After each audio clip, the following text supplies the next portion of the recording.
Hi there! Today we're going to be looking at some spiritual successors.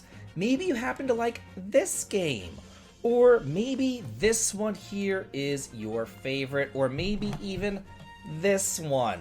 Yeah, we kind of all know that these types of games are dead in the water nowadays, and with the parent company just kind of like forgetting that it exists, and that's whenever other companies or even fans have to step in and fill that void. Hi there everybody, I'm David, and if you are new to the channel, please be sure that you subscribe for some more top 10s, news, and reviews, and smash that like button to show your love. And now I want to start going over 7 spiritual successors to some great games. First up, we have the spiritual successor to Zelda: Link to the Past, which is Blossom Tales 1 and 2, released on the Nintendo Switch and PC. I don't know about y'all, but I just personally can't get into those 3D Zeldas. Believe me though, I tried whenever I was a teenager and I played Ocarina of Time, and since then I've gone on to play Majora's Mask, Skyward Sword, Breath of the Wild, and Wind Waker, but I couldn't get into a single one of them. In fact, I would go so far as to say I pretty much hated the vast majority of them. However, 2D Zelda is an entirely different ballgame. It's what I grew up on, it's what I know, and it's what I love. But my favorite among them is easily Zelda: Link to the Past. But unfortunately, I don't think that Nintendo is going to be going back to 2D Zelda anytime soon. Thankfully though, Blossom Tales has taken up the reins, and this is just cute as a button. It's framed kind of like The Princess Bride, where the grandfather's telling like the grandkids a bedtime story, but then you get to enact it with your sword, boomerang, hookshot, shield, and just everything else that you would expect from a classic Zelda game. It's all here. And not only that, there's even a sequel, which looks about 10 times better and still wears that Zelda inspiration on its sleeve. And another cool thing is that whenever you go to resume your save, Grandpa will go and remind you where you are in the story, as well as tell you where to go, which is so good if you're like me and you like forget which dungeon you need to dive into in order to collect all your magical ingredients. Number 2, the spiritual successor to the Suikoden series, Eiyuden Chronicle 100 Heroes, released for the PS4, PS5, Xbox, Nintendo Switch, and PC.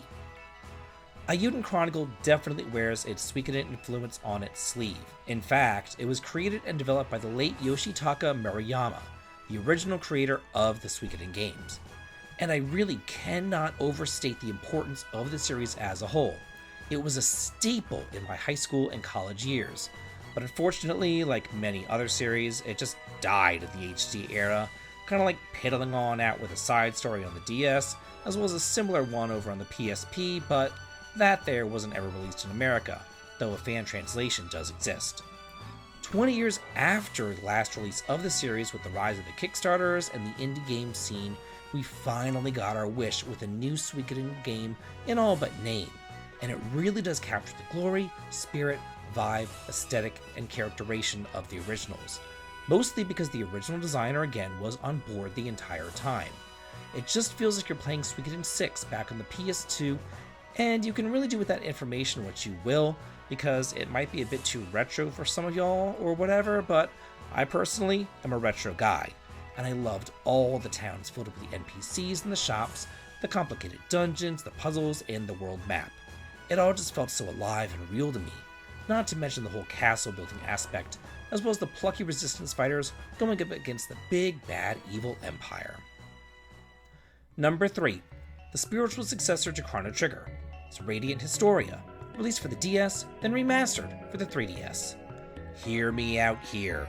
Chrono Trigger was a watershed moment for JRPGs, featuring the dream team of both Enix and Square, and together they created a timeless masterpiece that is still yet to be topped today. And while many games have tried to imitate it, none of them really seemed to do it any justice. Some came close, such as Lost Sphere and I Am Setsuna, but they were just kind of boring. Others billed themselves as Chrono Trigger inspired, only to lose steam towards the end with the steel combat system. But one such game that never actually billed itself as a Chrono Trigger spiritual successor, yet I still kind of feel like it is Radiant Historia. Just think about it. Both of them feature an incredibly unique combat system, and in Radiant Historia's case, it's never been copied or even tried to be copied. Both of them also feature time-traveling elements in a world set on a course for destruction. Both feature fantastic lovable characters, gorgeous environments, and a riveting story that does not overstay its welcome. And both of them are not to be missed, consistently sitting at the top of the top 10 lists for their respective consoles.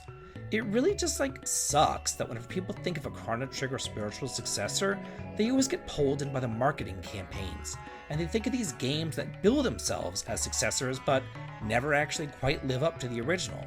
But if you think outside the box, and for yourself, you might come up with this little gem that really just does encapsulate the spirit of that masterpiece. Number 4. The spiritual successor to the Breath of Fire series, Terra Memoria, released for the PS5, Xbox, Nintendo, and PC. It's really kind of hard to pigeonhole exactly what Breath of Fire is. I think that it started out as a Final Fantasy or Dragon Quest clone, just with anthropomorphic characters to kind of set it apart from those games. But whenever it finally did find its footing, it was just unceremoniously dumped in the PS2 era.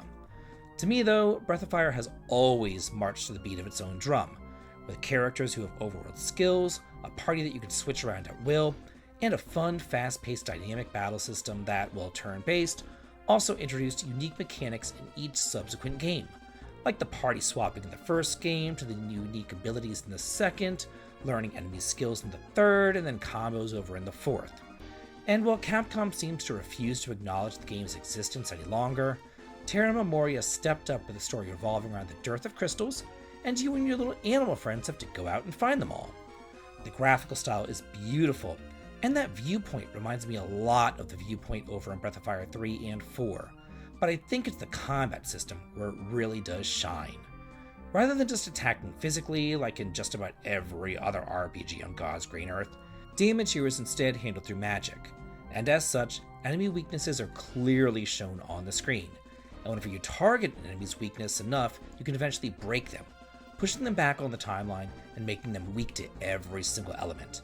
It's a really cool system, and it seems like the natural evolution to what could have been in the next Breath of Fire battle system if it wasn't just dumped.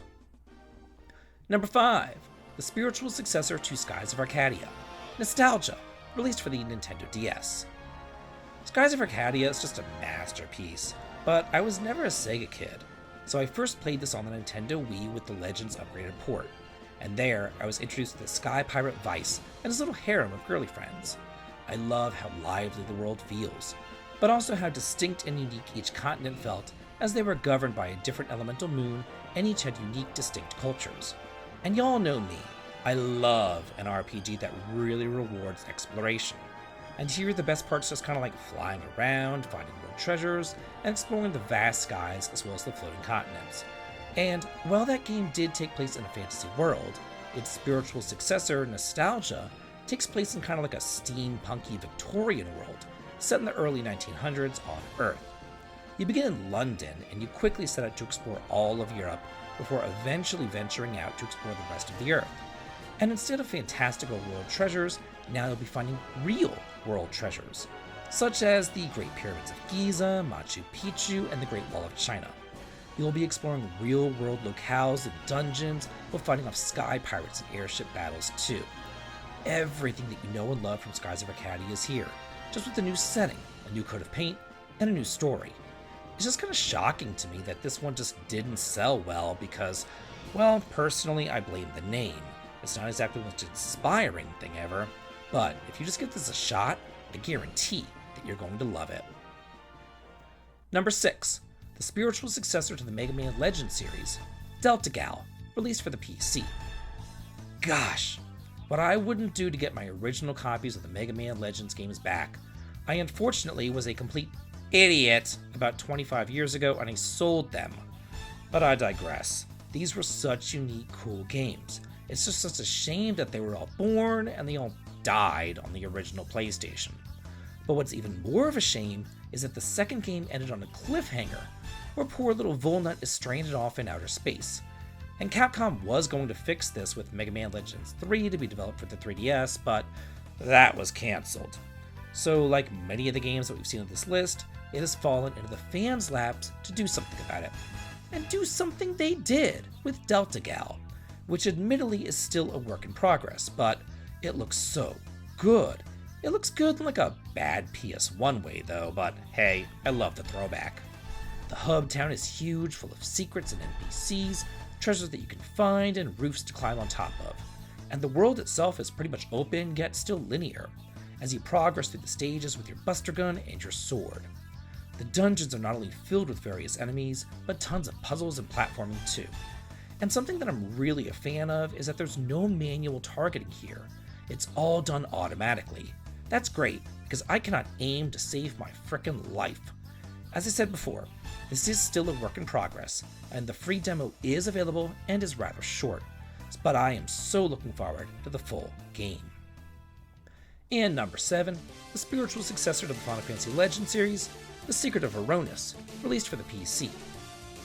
The first 3 Final Fantasy Legend games are actually the first 3 Saga games, and unfortunately, there really hasn't been anything else made like them since. Even the other future Saga games veered away from this basic formula and style. But if you're like me, you think that the first 3 Saga games are pretty much the best 3 Saga games. So you're in luck, because The Secret of Aronis has come in to fill that void. The game seems to take the best aspect of each of these and kind of molds them into one, sporting the multiple worlds and character choice of the second game, along with the stat increase system and Tower of Paradise of the first game, and then just like the openness, liveliness, and character development of the third game. The whole thing is just a gem. However, I've gotta say, going back to play like Game Boy games nowadays can be kind of jarring, so The Secret of Aronis has plenty of quality of life enhancements, such as the ability to see on-screen encounters, auto-running, and lightning-quick battles, as well as the option of whether or not you want your weapon and item charges to be restored at the end. This really is kind of like my childhood dream game, where they took those fantastic Game Boy games, threw them all into a blender, and got the best of all 3 together in one package. So that's it for the great spiritual successors to fantastic games. If you want to hear about some more fantastic games, why don't you go here and check out this video where they're my top 10 favorite games of all time. And I'd also like to hear from you. What are some spiritual successors that you have found, and what makes them so great? Let me know in the comments, and let's get a discussion going on here, and let's all talk and chat about it. And as always, if you do like this, please like, comment, and subscribe, and have a good day.